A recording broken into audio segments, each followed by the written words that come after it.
Esta mañana continuamos con la exposición versículo a versículo del libro profético de Oseas, el cual nos expone la querella o el pleito que Dios tiene contra Israel, específicamente por la falta de conocimiento.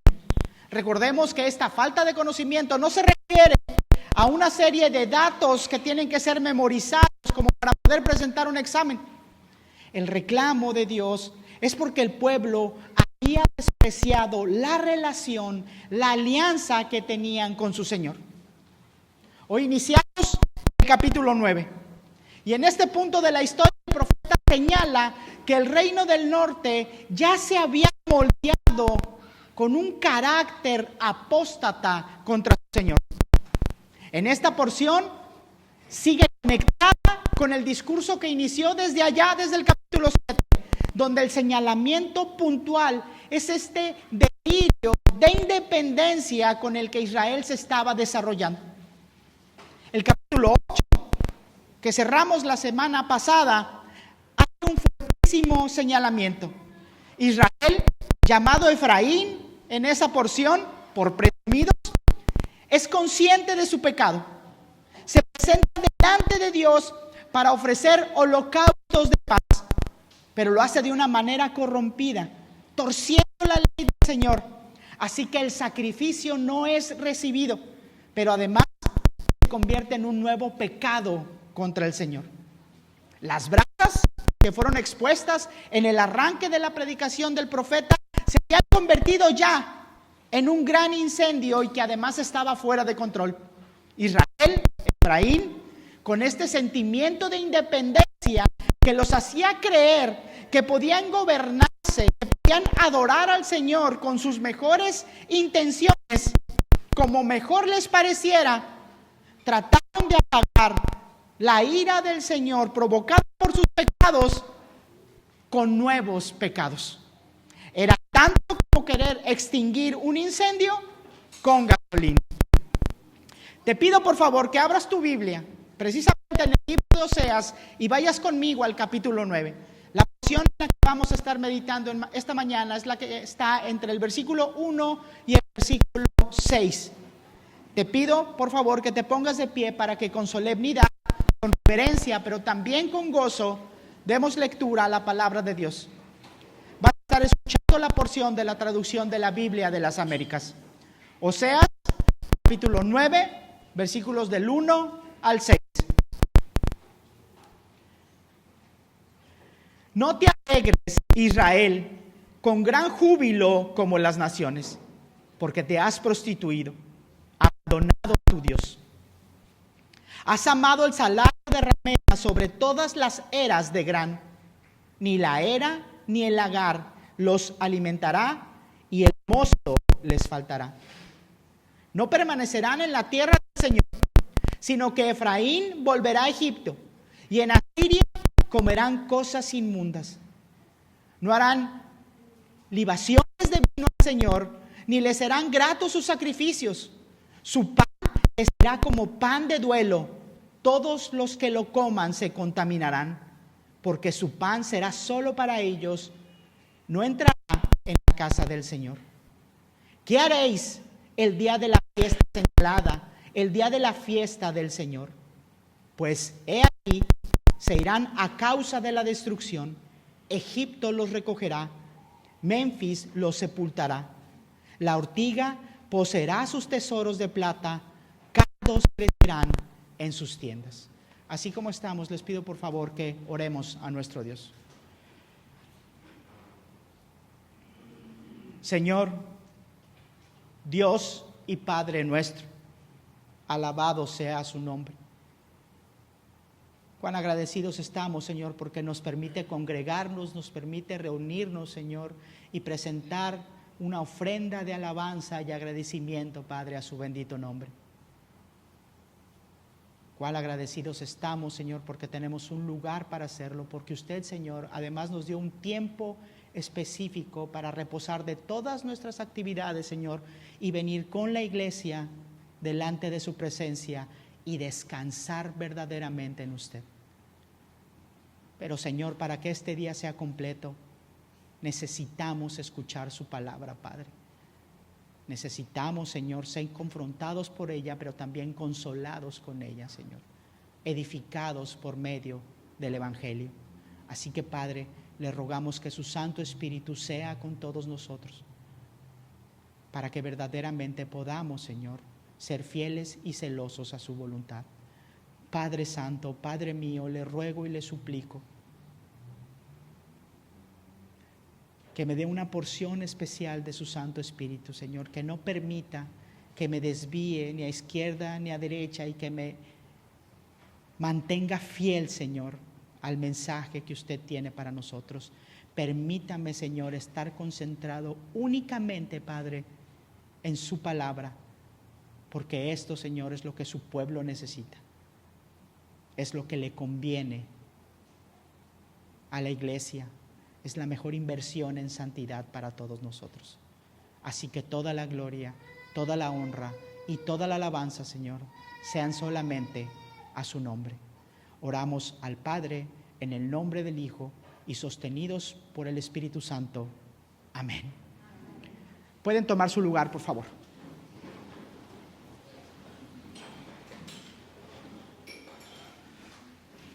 El inicio del capítulo 9 describe un tiempo atípico en las circunstancias del Reino del Norte.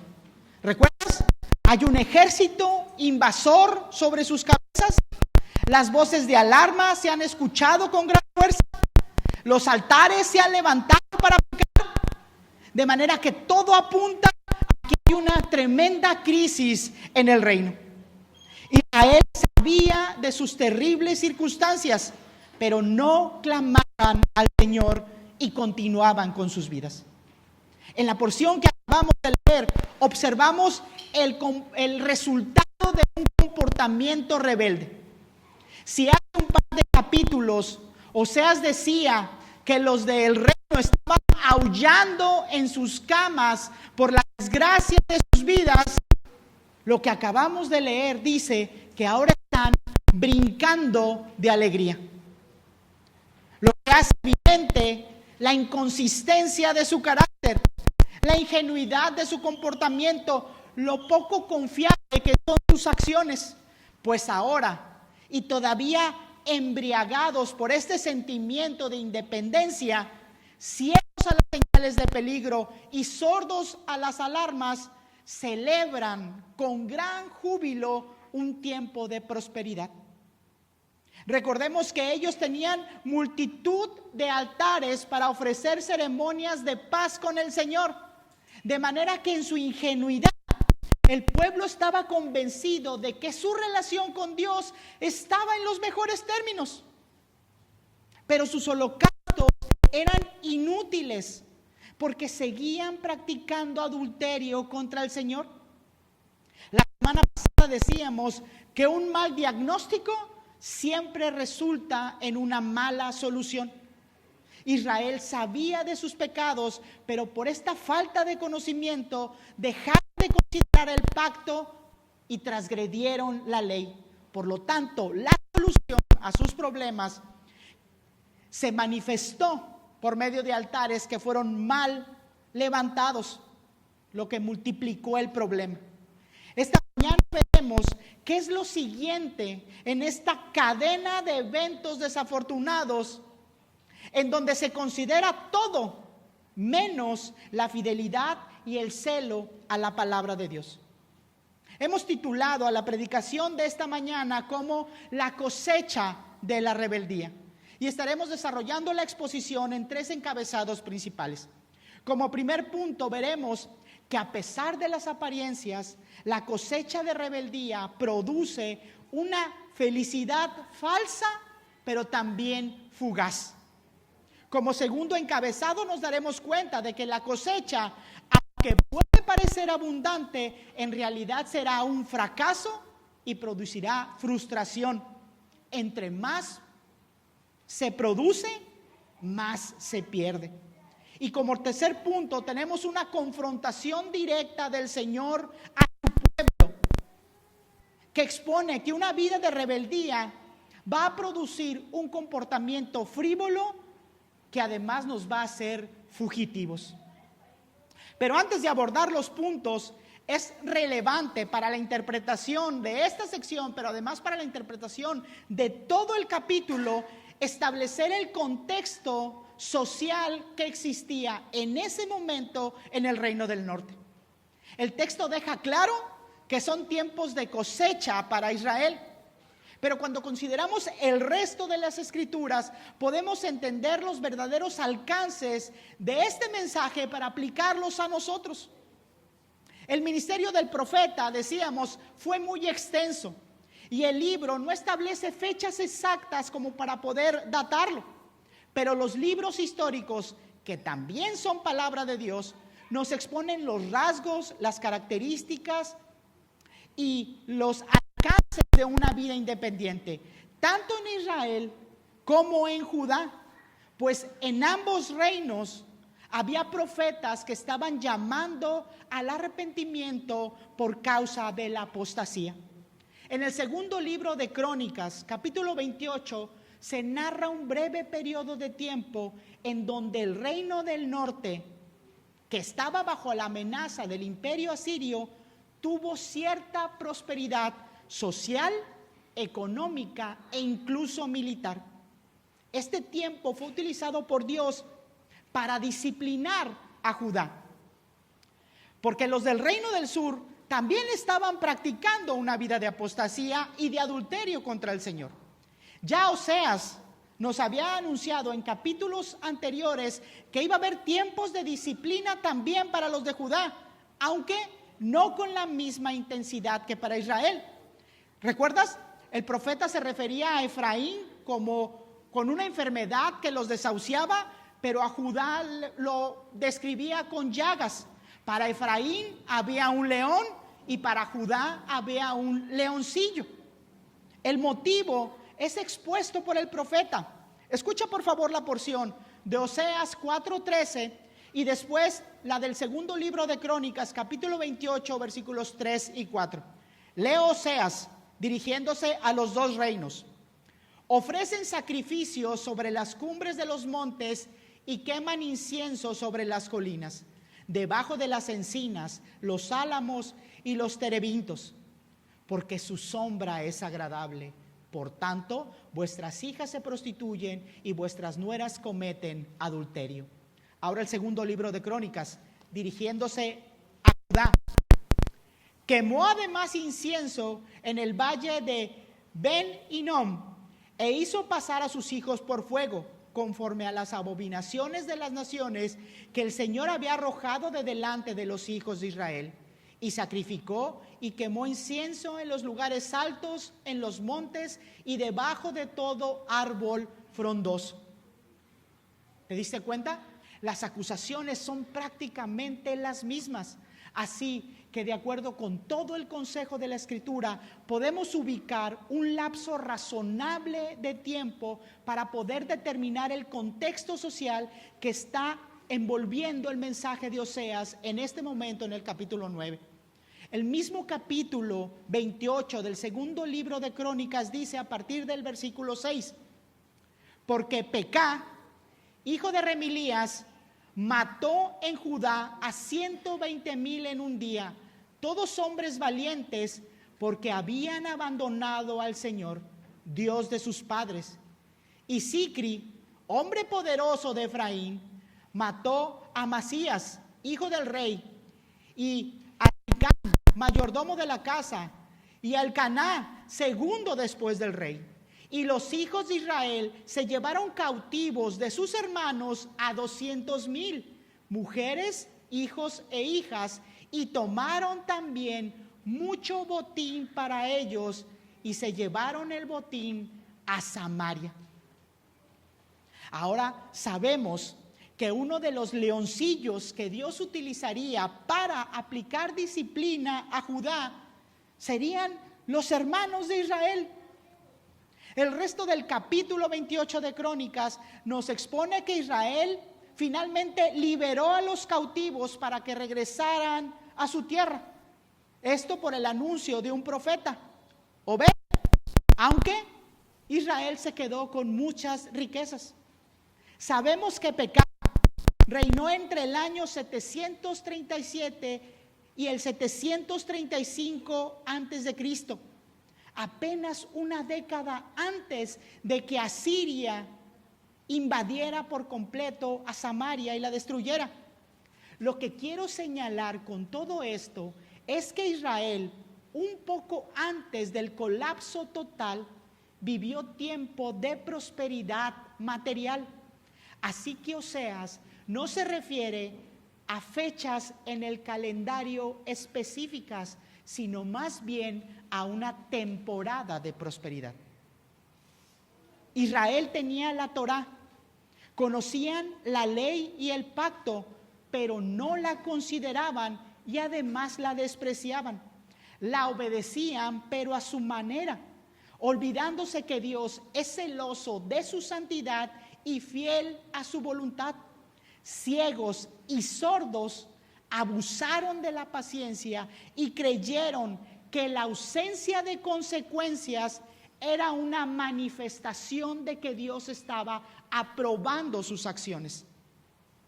El problema se hace aún mayor porque al ignorar los llamados al arrepentimiento por parte de los profetas, porque por la misericordia del Señor siempre va a haber llamados al arrepentimiento, los de Israel consideraron que la ausencia de problemas, la calma que estaban viviendo en sus vidas e incluso el éxito material era una evidencia de que estaban bien con Dios, aun cuando sabían que estaban siendo rebeldes y adúlteros contra la voluntad de Dios. Y hay que ser precisos. Israel estaba siguiendo las instrucciones de la ley. Levantaban altares, hacían holocaustos, presentaban ofrendas. Seguramente ellos pensaban que Oseas estaba loco. ¿Por qué me llamas al arrepentimiento? ¿Por qué me llamas a regresar hasta el Señor? Mira que estoy obedeciendo, a mi modo, pero estoy obedeciendo. Estoy bien con el Señor. No estoy pecando. Hago todo lo que el libro dice. Pero tenemos que recordar que la acusación es falta de conocimiento del Señor. Fallaron en su adoración a Dios, adulteraron la palabra del Señor. Así que el pecado estaba escondido detrás de sus obras corruptas. Era como un sepulcro blanqueado, muy bonito por fuera, pero podrido por dentro.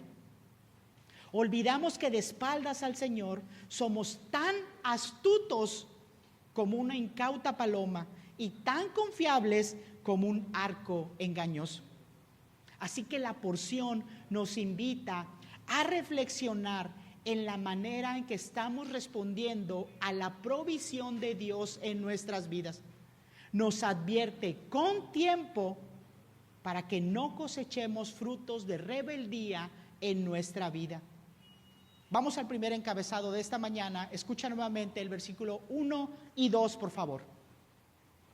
No te alegres, Israel, con gran júbilo como las naciones, porque te has prostituido, abandonando a tu Dios. Has amado el salario de ramera sobre todas las eras de grano. Ni la era ni el lagar los alimentarán, y el mosto les faltará. La sección inicia con un reproche del Señor para su pueblo. A pesar de los muchos llamados al arrepentimiento, Israel seguía empeñado en vivir de una manera independiente al Señor, transgrediendo el pacto, rebelándose contra la ley, es decir, despreciando con perversidad la misericordia de Dios y devorando de una manera voraz y grotesca la gracia que se les había manifestado. ¿Recuerdas? En los altares hacían carnes asadas. ¿Recuerdas la escena que nos expone el cierre del capítulo 8? Altares levantados para reconciliar al pueblo con Dios por medio de ceremonias que apuntaban al sacrificio del cordero que fue inmolado en una cruz. Estas ceremonias ejecutadas de una manera corrupta se convirtieron en un motivo más para pecar contra el Señor. Las acciones del pueblo hacían evidente su desprecio hacia la voluntad de Dios. Sabían que habían pecado, sabían las consecuencias de su pecado, estaban buscando redención por parte del Señor, pero a su manera. Cada una de sus acciones era una ofensa más contra su Hacedor. El pecado se multiplicaba. Y si esto es ya bastante ofensivo, la escena con la que inicia el capítulo 9 lo hace todavía peor. Porque aquellos que no se arrepentían, que abusaban de la misericordia y de la gracia de Dios con sus aires de grandeza, de independencia, estaban sumamente alegres y contentos. Literalmente estaban brincando de alegría. Si alguien les hubiera preguntado cómo estaban, ellos hubieran contestado que estaban muy bien, muy agradecidos con Dios, estamos muy en paz, todo va bien, todo está acomodado, todo está en su lugar. Mira, las decisiones que he tomado fueron acertadas, correctas, hay tiempo de abundancia. ¿Cómo lo sabemos? Oseas hace una referencia a la era. La era no es un lapso de tiempo, es un lugar. Y es un lugar en donde se separaba el grano de la espiga de trigo. Los manojos se lanzaban al viento y el grano, que es más pesado, caía, mientras que la espiga, que es más ligera, era esparcida o era llevada por el viento. En este proceso se separaba lo útil de lo inútil, lo bueno de lo malo. Esta tarea se tenía que realizar en lugares abiertos y fuera de las comunidades. Iniciaba cuando caía el sol, cuando el viento es más fuerte, y se extendía por largas horas durante la noche, de manera que los varones dormían en esos lugares. Era común que estas jornadas terminaran con reuniones muy agradables. Imagínalo. Tienes en tus manos el fruto de la cosecha, que cuando menos te garantiza que vas a sobrevivir para el siguiente año, o tal vez es tan abundante que incluso alcanza para vender, lo que significa más ganancia. Estás entre amigos, es de noche, hay un clima excepcional. Tendría que haber una fogata a fuerzas. Era un tiempo de varones en una noche bajo las estrellas. ¿Acaso habrá alguien a quien no le guste esto? Puede haber. Era un momento para estar genuinamente felices. Pero el pecado corrompe nuestra existencia, porque estos tiempos se transformaban en una ocasión para pecar. Alrededor de la era, y aprovechando la soledad y también el recurso disponible, había mujeres que se dedicaban a la prostitución.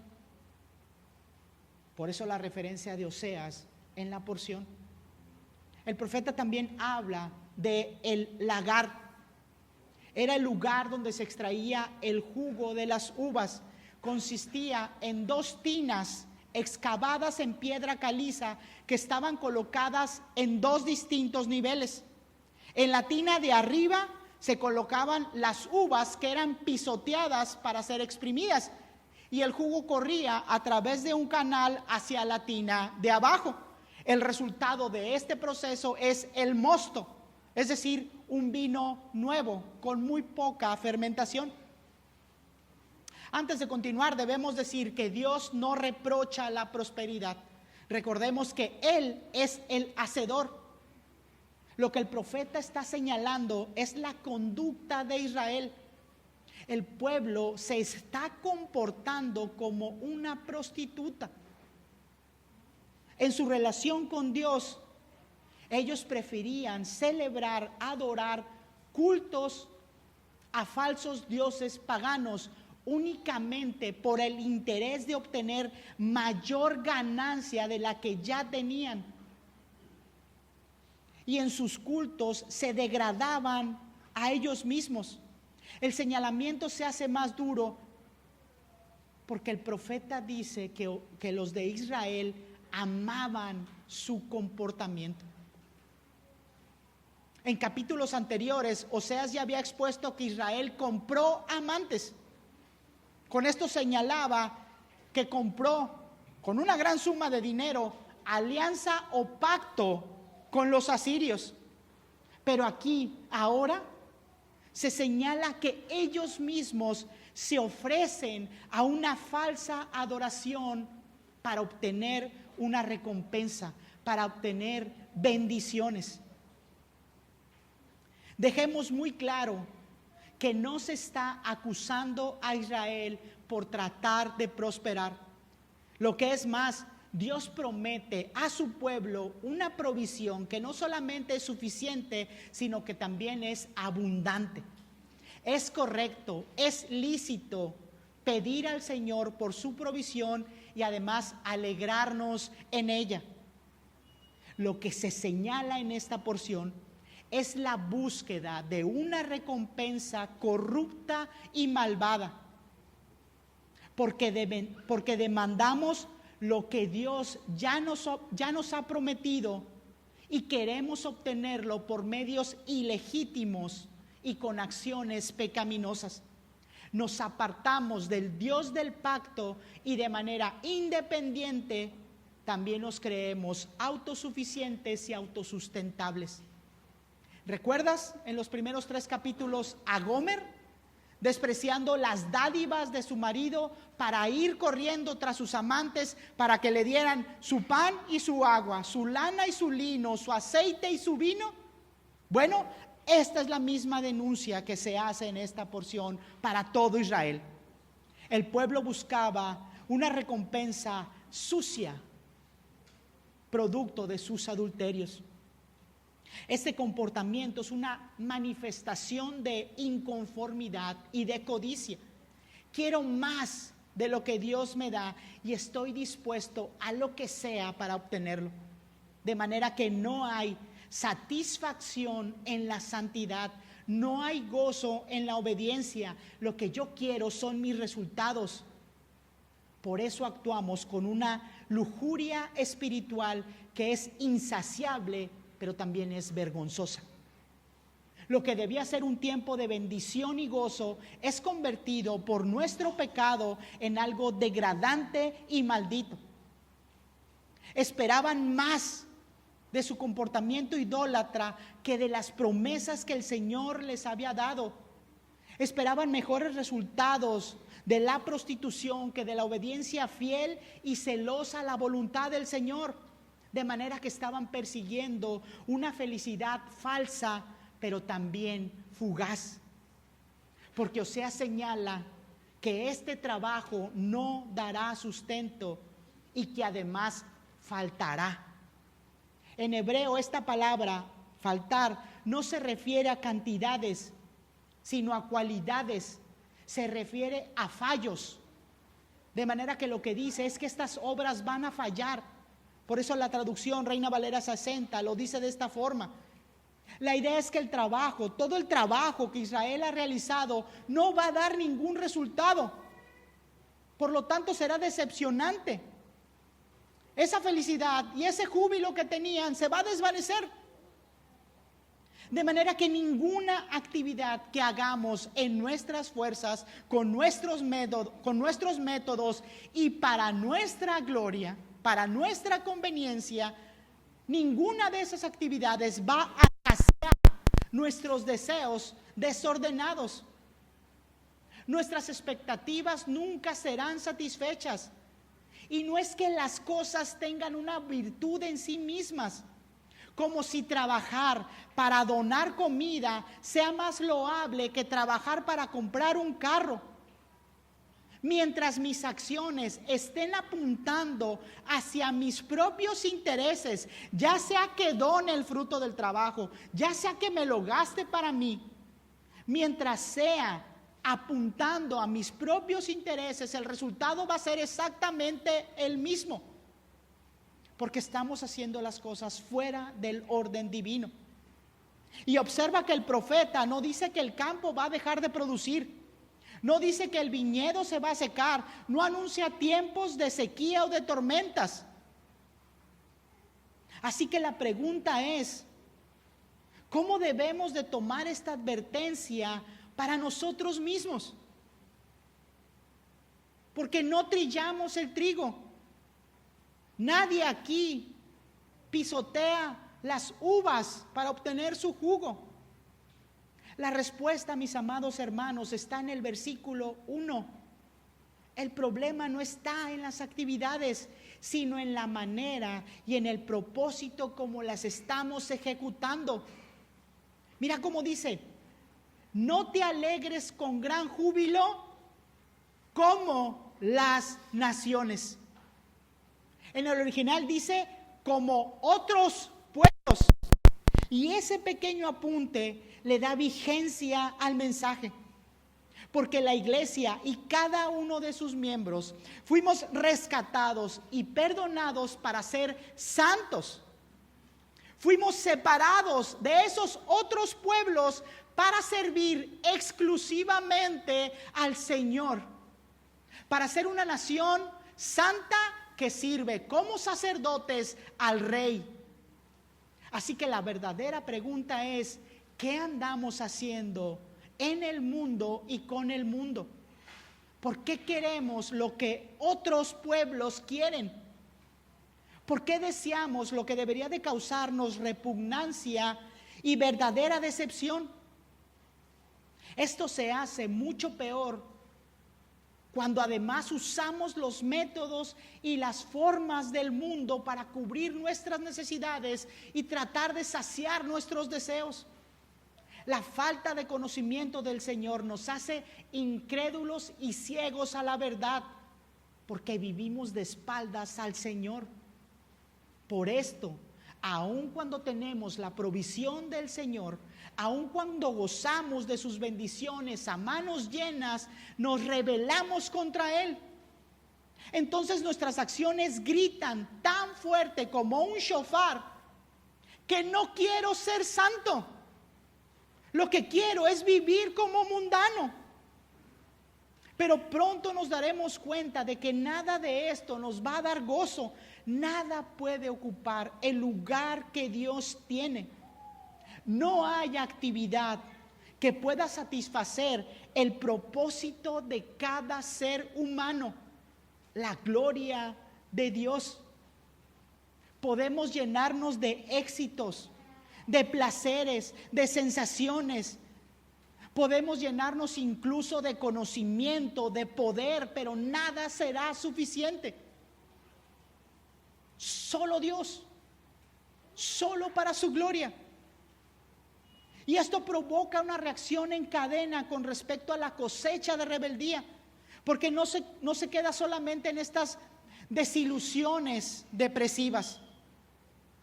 La corrupción sigue avanzando, por lo que también se recoge fracaso y frustración, lo que nos lleva a nuestro siguiente encabezado.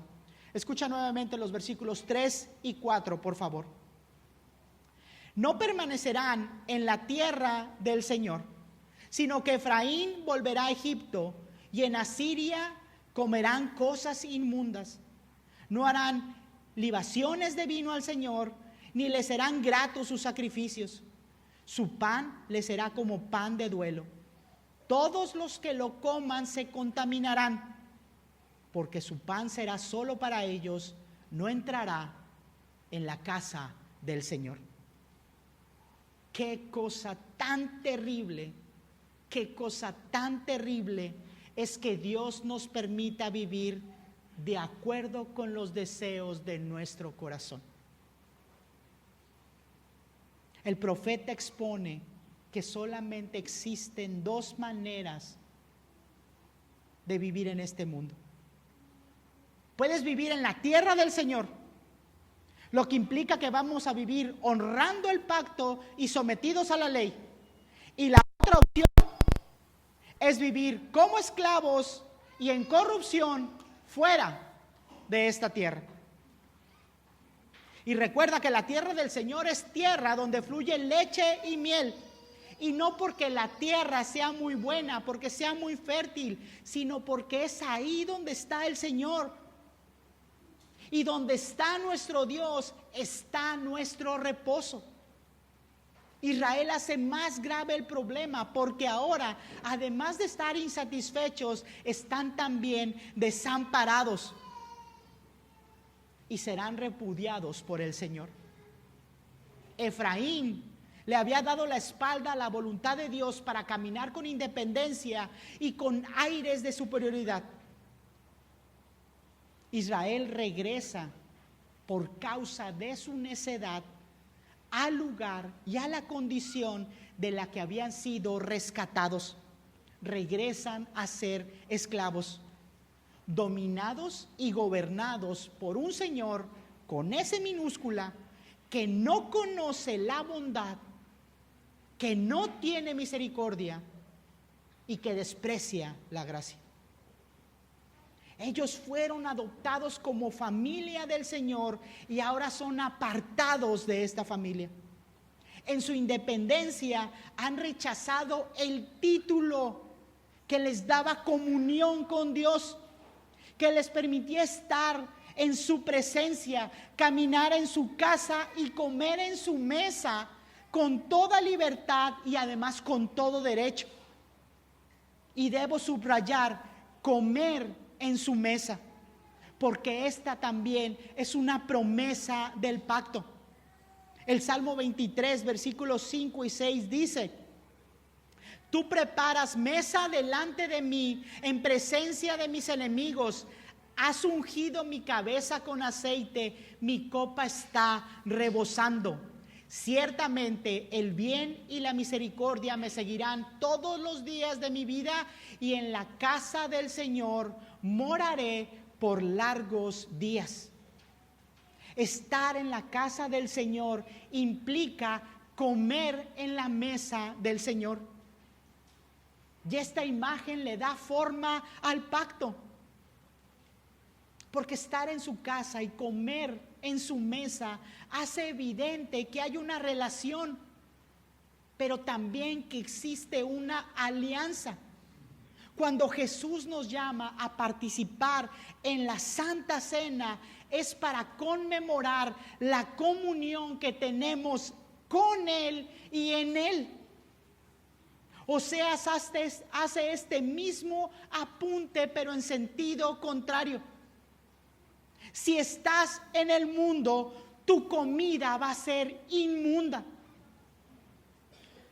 Y es una imagen, nada tiene que ver con los alimentos, sino que por causa de la rebeldía has despreciado comer en la mesa y la comida del Señor.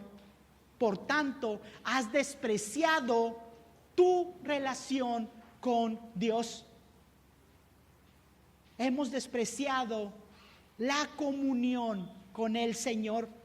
Hemos deshonrado nuestra posición como hijos y lo hacemos para habitar en tierra extraña y como extranjeros, para comer su comida, para compartir la mesa o lo que es lo mismo, para tener comunión con ellos. ¿Por qué? Porque quiero lo que ellos quieren.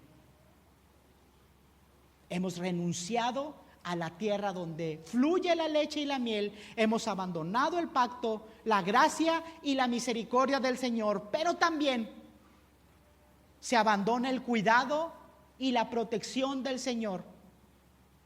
Y todo esto para vivir según mi voluntad en el mundo y como el resto del mundo. Buscando ser libres de la voluntad de Dios, obtuvimos trato de esclavos. Este es el fracaso. Pero Oseas expone que esto no se queda ahí. Nuevamente hace referencia a ceremonias específicas que están descritas en el libro de Levítico, puntualmente en el capítulo 23. Allí se nos expone que las ofrendas, los holocaustos, estaban entrelazados con estas ofrendas que nos describen. La ceremonia de libación consistía en derramar cierta cantidad de vino simbolizaba un sacrificio, pero también gozo. Oseas también hace una referencia a las ofrendas de pan, que simbolizan el sustento del Señor para su pueblo. Y como ya vimos, estas ofrendas de pan también simbolizan la comunión santa entre Dios y sus hijos. Estas ofrendas manifestaban que Israel vivía dentro del pacto con su Señor, lo que Israel había rechazado. Levítico 23 e incluso en Números 15, libros que fueron dados al pueblo mientras peregrinaban en el desierto, indica que esta ofrenda de libación y esta ofrenda de pan deberían de ser presentadas hasta que el pueblo tomara posesión de la tierra que Dios les había prometido. Antes no. Y parece obvio, ¿no? Pues en el desierto no hay cosecha y tampoco hay uvas. Ellos eran peregrinos ahí. Pero las ceremonias debían recordar al pueblo sobre la provisión de Dios, no solo en lo material, sino también en el lugar de descanso y reposo que el Señor les había dado como Él lo había prometido. Con estas ceremonias manifestaban su dependencia, su confianza, su conformidad y por lo tanto el gozo que tenían en la obra de Dios. La ceremonia se realizaba, la ofrenda se presentaba, pero no había cosecha de paz, porque el Señor la rechazaba. La traducción de la Biblia de las Américas dice que no son gratas para Dios. Y esta palabra, grato, se traduce o es utilizada para términos de negocios. Se refiere a un trueque, a un intercambio. Es una palabra técnica para comerciar. Entonces, bajo las condiciones en que Israel estaba celebrando estas ceremonias, no eran un negocio para el pueblo de Dios. Israel estaba ofreciendo estas ofrendas de paz, pero no recibían nada. No estaban pacificando con estas ceremonias porque eran corruptas, porque sus ofrendas estaban contaminadas. Querían comprar paz con monedas de 3 pesos. Era un fraude. Sus delirios de independencia contaminaban la ofrenda, pero además, lo que debía de ser un tiempo de verdadera celebración en Dios y para Dios, lo que debía ser un tiempo de esperanza, de renuevo, porque el pueblo estaba reposando, descansando en su Señor, se convertía en una ceremonia gris, de llanto y de luto. Aun cuando a la vista de todos estuvieran saltando de júbilo. Y de nuevo tenemos una relación de la comida con la contaminación. Oseas no dice que la comida estuviera envenenada de alguna forma durante su preparación y que por este motivo todos los que comieran de este pan se iban a contaminar. Lo que el profeta subraya es la relación que existe entre compartir los alimentos y la comunión con la persona con la que se comparte. Los motivos de sus celebraciones eran corruptos. Esto era lo que contaminaba el pan. Compartir el alimento de esta forma era hacer comunión con estas ceremonias. Es decir, todos los que se sentaban en la misma mesa estaban de acuerdo con la forma en que se estaba ofrendando este pan. De manera que aunque tuvieran las mejores intenciones, si la forma y el fondo para presentar una ofrenda es corrupto, toda la ceremonia será corrupta y estará contaminada. Así que todos los participantes consienten la infidelidad a Dios. Por esto también se contaminaban con la corrupción que estaba siendo ofrendada. Dios santo, santo, santo debe necesariamente reprobar lo que sea que los hombres impuros ofrezcan, a menos que confesando su pecado y caminando de regreso hasta el Señor, busquen purificar sus mentes con fidelidad y celo a la ley del Señor. Y aquí puede surgir una pregunta. ¿Puede la impiedad de otros contaminarnos solo por estar con ellos? Para contestar esta pregunta debemos recordar que el mensaje no está dirigido a incrédulos. Ellos no tienen un pacto con Dios, por tanto no buscan ser redimidos por el Señor. Con esto me refiero a que los hijos de Dios no tenemos un llamado para aislarnos del resto del mundo. Al revés, la Biblia nos ordena, Jesucristo nos ordena ir allá. Y si no vamos, si nos aislamos, estaríamos corrompiendo la ley del Señor. Somos llamados a ir al mundo a predicar con fidelidad y con santidad el evangelio de salvación a todos los pecadores que, como nosotros, necesitan con urgencia de la gracia y de la misericordia de Dios. Lo que Oseas señala es que vamos a ser contaminados cuando tenemos comunión, es decir, cuando estamos de acuerdo y consentimos a todos aquellos que, llamándose hijos de Dios y esclavos de Jesucristo, desprecian el pacto y se rebelan contra la ley para vivir de acuerdo con su voluntad.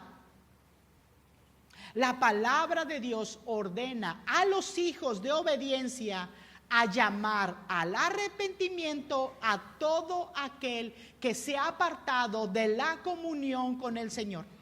Si dejamos de hacerlo, es porque tampoco nosotros estamos actuando con fidelidad a la palabra de Dios, de manera que vamos a estar obedeciendo solo aquello que creemos que nos conviene, de manera que la gloria de Dios no es mi prioridad. Entonces implica que también nosotros estamos contaminados con apostasía, porque los hijos de Dios somos llamados a ser santos como Dios es santo. Por lo tanto, amamos lo que Dios ama y de la misma forma en que Dios lo ama. Pero también aborrecemos lo que Dios aborrece y rechaza, y lo hacemos de la misma forma en que el Señor lo hace, llamando a lo malo, malo, y a lo bueno, bueno, sin disfraces, sin negociación. Porque solo de esta forma se hará evidente que soy un hijo de Dios y ciudadano del reino. De otra forma, estaré actuando con un comportamiento rebelde que hará evidente que lo que yo quiero es ser un extranjero. El profeta refuerza la premisa cuando dice que actuando de esta forma, en rebeldía, en una relación con Dios bajo mis términos y de acuerdo con mis intereses, no podré entrar en la casa del Señor. Es decir, no tendremos comunión con Dios. Esto solo porque no lo buscamos con arrepentimiento y en dependencia. Escucha lo que dicen los versículos 5 y 6, por favor. ¿Qué haréis el día de la fiesta señalada y el día de la fiesta del Señor? Pues he aquí, se irán a causa de la destrucción. Egipto los recogerá, Memphis los sepultará. La ortiga poseerá sus tesoros de plata, cardos crecerán en sus tiendas. La cosecha de rebeldía continúa para Israel. Oseas expone la desgracia de esta vida con una pregunta que confronta a cada hijo de Dios. Yo leo el versículo 5 y me imagino delante del trono de la gracia y de la misericordia, y desde allí escucho una voz poderosa que me está interrogando directamente: ¿qué vas a hacer? La pregunta no expresa ira, sino angustia y algo de melancolía. Si estás leyendo la traducción Reina Valera 60, podemos entender mejor el sentido del cuestionamiento, porque ahí dice: ¿qué vas a hacer en el día solemne, en el día de la fiesta del Señor? Y en hebreo la palabra solemne se refiere a una reunión, a una congregación. Y el término fiesta se refiere literalmente a un banquete. De manera que se refiere en todos los sentidos a días apartados para el Señor. Se refiere en todos los sentidos a días de gozo, de bienaventuranza, días para dar gracias y alabanza a su santo nombre. Claro que se refiere al día del Señor, pero también a la solemnidad de todas las demás celebraciones indicadas en el Antiguo Testamento, a la Pascua, a Pentecostés, a la fiesta de los tabernáculos, donde el pueblo tenía una reunión solemne, se congregaba de manera solemne. Oseas no se refiere a fechas específicas, sino a lo que estas fiestas representan, hacia dónde apuntaban. El profeta está hablando de los beneficios, de las bendiciones de estas celebraciones solemnes, de la instrucción, la edificación, del consuelo, de la esperanza que Israel debía de obtener de todas estas fiestas, y que ahora, por causa de su necedad, se había privado de ellas. Los teólogos dicen que las leyes ceremoniales del Antiguo Testamento fueron abolidas, que ya no se celebran. Pero esto no implica que sus funciones quedaran extintas. Lo que la palabra de Dios enseña es que todas las leyes ceremoniales fueron absolutamente cumplidas en Cristo. Por eso Pablo dice a los Colosenses, capítulo 2, versículos 16 al 17: no permitan pues que nadie los juzgue por lo que comen o beben, o en relación con los días de fiesta, la luna nueva o los días de reposo. Todo esto no es más que una sombra de lo que está por venir, pero lo real y verdadero es Cristo. Lo que Pablo enseña es que las leyes ceremoniales apuntaban todas a Cristo. Así que la comida, la bebida, los días de fiesta ya no tienen sentido, puesto que aquello que representaban se hizo real y verdadero en el Mesías. Entonces, aquellas ceremonias, todo lo que aquellas ceremonias proclamaban y simbolizaban, fue multiplicado por el infinito en Cristo y por Cristo. Amado hermano, si había solemnidad, seriedad y reverencia, si había fruto, gozo y bienaventuranza en las ceremonias del Antiguo Testamento que apuntaban a Cristo, cuánta más solemnidad, seriedad, reverencia, alabanza, adoración y agradecimiento debe existir en nosotros, en cada culto, en cada servicio que celebramos a nuestro Dios. La iglesia no tiene 3 fiestas al año. Tiene 52 fiestas solemnes cada año, porque cada día del Señor conmemoramos al Señor y toda su obra. La falta de conocimiento del Señor no permite que podamos apreciar toda esta bendición en nuestra vida, y entonces, y por ignorancia, hacemos de tanta y tan grande celebración algo frívolo, algo común y cotidiano, incluso intercambiable y hasta desechable.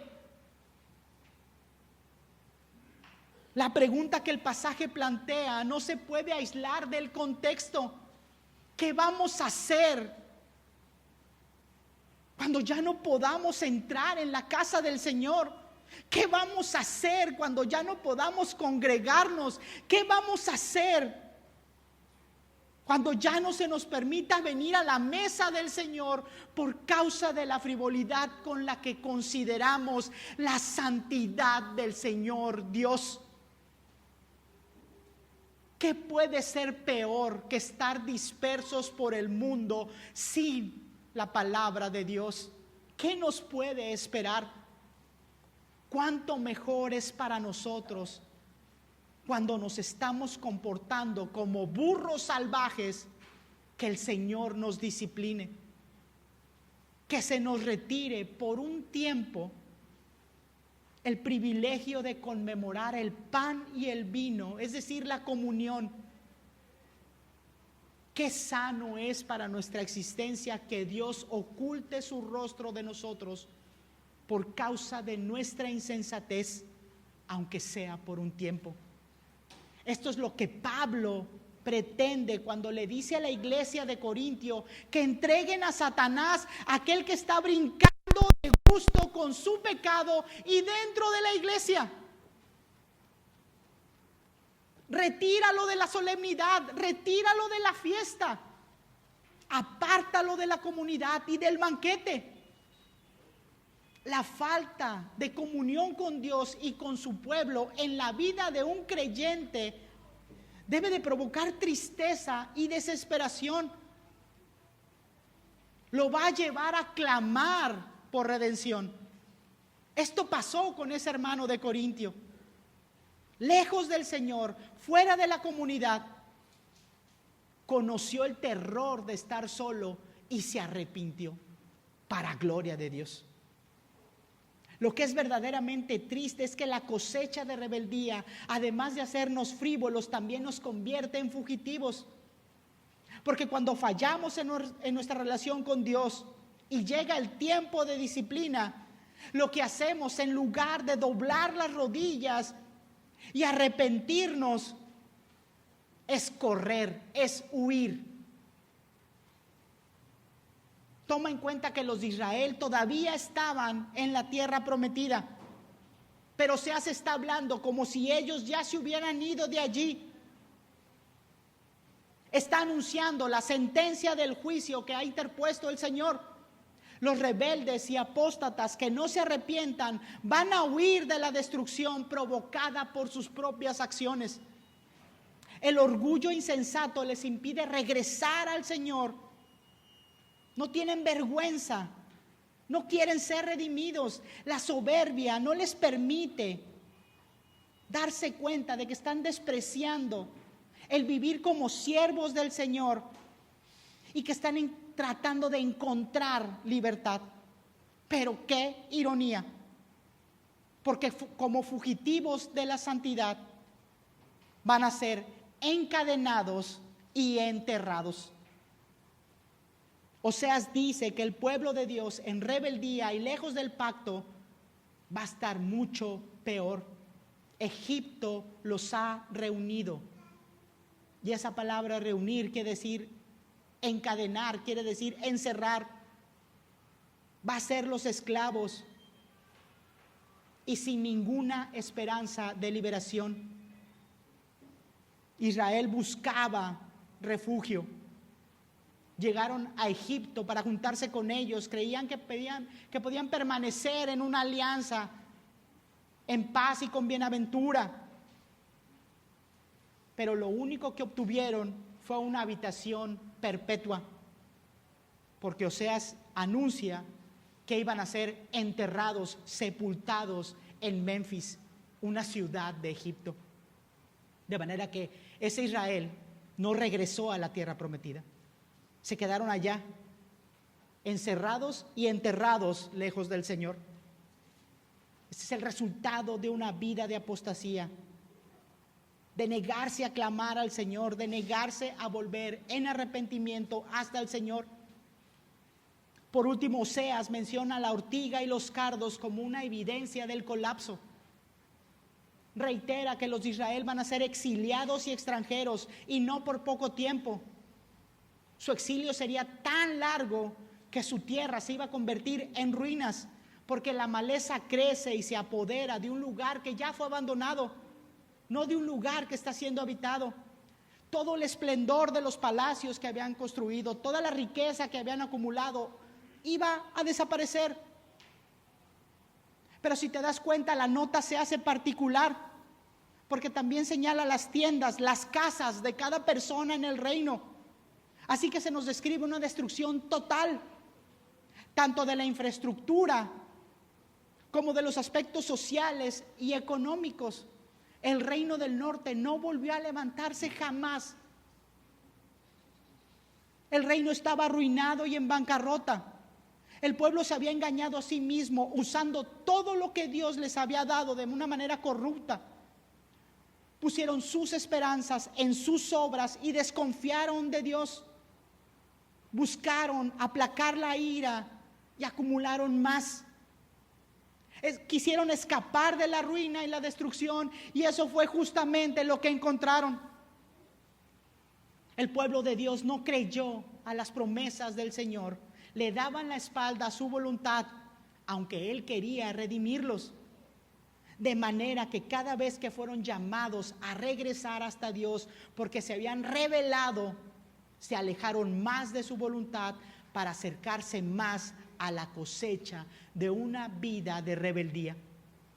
Y hay que notar algo, mis amados hermanos. Pon especial atención al versículo 5.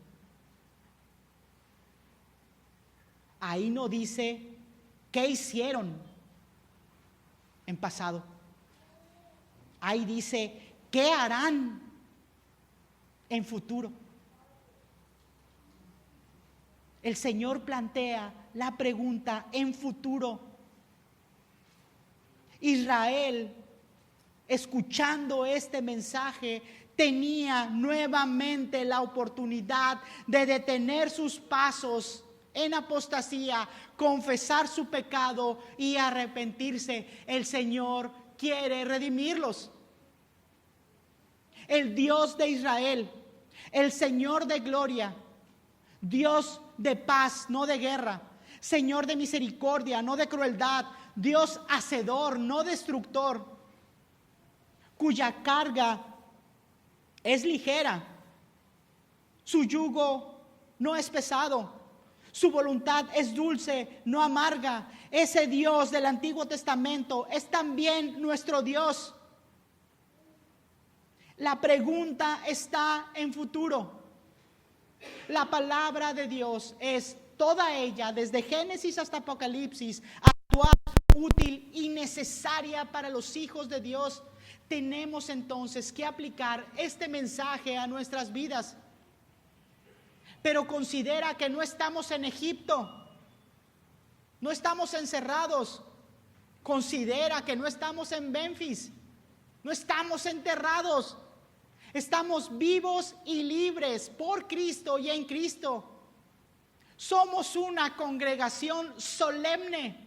Tenemos un lugar donde reunirnos y morar. Aquí no hay ortigas, no está lleno de espinas. Así que, mis amados hermanos, la pregunta que nos confronta hoy y aquí no es ¿qué vas a hacer? La pregunta es ¿qué estás haciendo? ¿Qué estás haciendo con la provisión de Dios en tu vida? Puedes creer que es poca cosa, pero te aseguro, mi amado hermano, que tienes todo lo que necesitas el día de hoy en tu vida para crecer en santidad. Estás completo. Tienes todo de manera material, espiritual e incluso circunstancial. Me refiero que las circunstancias de tu vida son las necesarias, son las correctas para crecer en santidad. ¿Qué estás haciendo con la riqueza de la gracia y la misericordia que Dios ha derramado en tu vida? Te ruego que evalúes si verdaderamente estás obteniendo el rendimiento en santidad de lo que Dios te ha concedido. Entre más fiel y celosos seamos de su palabra, mejor y más grande será la cosecha en santidad. Y discúlpame si te parezco repetitivo, pero por favor considera la forma en que estás aquí ahora mismo, en el día del Señor y con el pueblo de Dios. No estamos aquí para presentar holocausto, ni libaciones, ni ofrendar pan, porque Jesucristo, el Señor, cumplió toda la ley. Pero considera que sí hay una ofrenda que se presenta delante del trono del Todopoderoso. Esta ofrenda no es para perdonar, Cristo ya pagó. No es para traer paz, la sangre del Señor que fue derramada aplacó toda la ira del Padre. La ofrenda que presentamos es únicamente por agradecimiento. Por esto, mi amado hermano, es una ofrenda viva. La ofrenda es la iglesia. Eres tú, soy yo. Es la iglesia postrada ante su Señor, que le adora, que le da las gracias por la obra que ha hecho y lo manifiesta obedeciendo con fidelidad y celo al Señor. De esta forma la ofrenda va a ser grata y agradable, y además va a ser incuestionable nuestra comunión con Dios y con todos los santos del Señor. Por esto nos congregamos juntos, adoramos juntos, compartimos la mesa y compartimos el pan literalmente. Lo hacemos como una evidencia de nuestra comunión, pero también nos animamos al amor, a las buenas obras, y cuando sea necesario, nos vamos a exhortar unos a otros. Lo vamos a hacer con urgencia, para evitar que nuestro hermano en su necedad continúe alejándose del Señor. Lo vamos a hacer porque esta es una orden del Señor para su pueblo. Eres guarda, soy guarda de mi hermano. Lo haremos con la palabra de Dios y con amor. Haremos lo que esté a nuestro alcance, con fidelidad a Dios y esperando en el Señor, para evitar que nuestro hermano, que está viviendo de una manera independiente, actuando por sentimientos, bajo su propia intención, bajo su propia opinión, con una adoración corrupta, siga multiplicando altares que multipliquen su pecado, para evitar que siga invirtiendo en su rebeldía para cosechar desgracia. Esto solo sería pérdida sobre pérdida. Amado hermano, Cristo es el Cordero inmolado. Su cuerpo fue molido por nuestras transgresiones, su sangre fue derramada para el perdón de todos nuestros pecados. Tenemos vida y vida eterna, no en el futuro próximo, sino desde aquí, ahora mismo. Así que te ruego, piensa, ¿qué estás haciendo con toda esta bendición en tus manos? ¿Eres fiel al Señor o prefieres adorarlo a tu modo, obedecerlo según tus intenciones, celoso de tus intereses o de lo que crees que te conviene y te acomoda? Escucha la voz de alarma, mira las señales de advertencia. No sigas alejándote del Señor, solo vas a encontrar ruina y destrucción. Considera, te ruego, que no puedes ofrecer ni encontrar en el mundo algo que Dios no te ha dado ya. ¿Qué te puede ofrecer el mundo que no sea pan de muertos?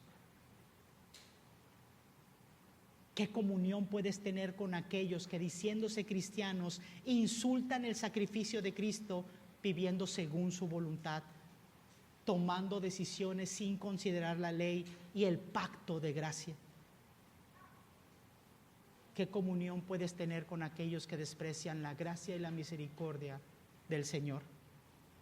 No vivimos de acuerdo a nuestra voluntad, vivimos de acuerdo y conformes a la voluntad de Dios. No somos gobernados por sentimientos, adorando donde quiero y como quiero. El Señor ha ordenado desde antes de la fundación del mundo la forma en que debemos adorarle. Dios ha dado a cada uno de sus hijos un lugar y una comunidad donde servir con solemnidad. Seamos fieles al Señor, siendo fieles a la palabra del Señor.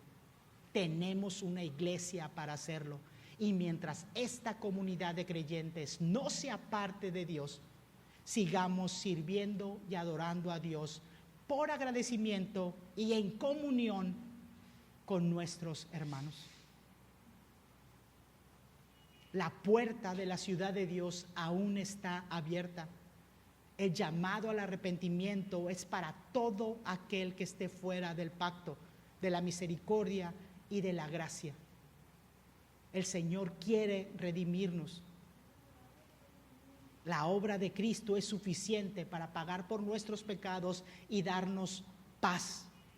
Así que si no lo conoces, clama a Dios, porque Él quiere redimirnos. Y poderoso es Dios para hacer que abunde en ustedes toda gracia, a fin de que, teniendo siempre en todas las cosas todo lo necesario, abunden para toda buena obra. Como está escrito: esparció, dio a los pobres, su justicia permanece para siempre. El que da la semilla al que siembra y pan para comer, proveerá y multiplicará la semilla de ustedes y aumentará los frutos de la justicia en ustedes. Les invito a que oremos, por favor. Señor Dios Todopoderoso, Señor, tú lo sabes todo. Tú gobiernas con sabiduría, con poder. Tu providencia, Señor, controla cada circunstancia del universo. Nosotros, Padre, somos tus hijos. Tú nos has traído, Señor, de las tinieblas a tu luz. Padre Santo, gracias porque podemos conocer, Señor, acerca de su voluntad, porque podemos escuchar a tiempo, Señor, las voces de alarma, Señor, que usted nos da por medio de su palabra. Por favor, Padre, permítanos escucharlas, atenderlas y actuar en consecuencia, Señor. Señor, si estamos caminando en sentido contrario, por favor, Padre, apiádese de nosotros y disciplínenos, Señor, para regresar hasta usted. Padre, si creemos que estamos haciéndolo bien, por favor, Señor, no permita que nos creamos mucho. No permita, Señor, que el orgullo y la soberbia se inflen en nosotros. Manténganos humildes, Señor, para seguir dándole la gloria que solamente usted merece. Padre, dependemos de usted en todo y para todo. Usted nos sostiene, usted nos sustenta, usted nos capacita, usted nos alimenta, usted nos provee. ¿Qué necesito, Señor? ¿Qué necesitamos, Señor? Si no es solamente a usted. ¿Qué podemos querer, Señor, si lo tenemos a usted? Su gracia es suficiente, Padre. Gracias, Señor, por su fidelidad. Señor, la gloria es suya. Nosotros, Señor, queremos vivir, existir, para agradecer su obra en nosotros y cumplir con nuestro propósito, Señor. Su gloria, Padre. Oramos con reverencia, con solemnidad, pero también con gozo y alegría, porque estamos delante del trono. Y lo hacemos en el nombre poderoso de Jesucristo, nuestro Señor y Salvador. Amén. Que el Señor te bendiga y te proteja, que el Señor sonría sobre ti y sea compasivo contigo, que el Señor te muestre su favor y te dé su paz hasta que Cristo vuelva en gloria. Muchas gracias, tenemos